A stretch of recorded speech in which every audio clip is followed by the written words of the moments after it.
আমরা আমাদের সর্বোচ্চ শক্তি দিয়ে, আমাদের জবানের যতটুকু শক্তি আছে সর্বোচ্চ শক্তি নিয়ে ইসরায়েলি এই নৃশংসতার প্রতিবাদ জানাই।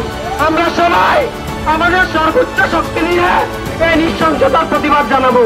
নারায়ণ তাকবীর,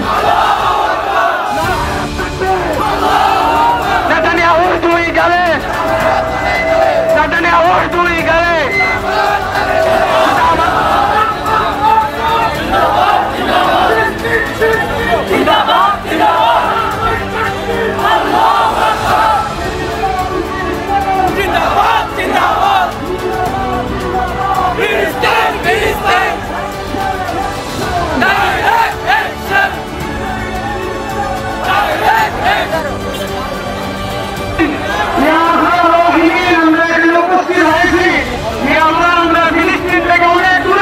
কিন্তু আমরা মুসলমান, আমাদের মুসলমান ভাইরা মার খেতেছে, আমরা তোমার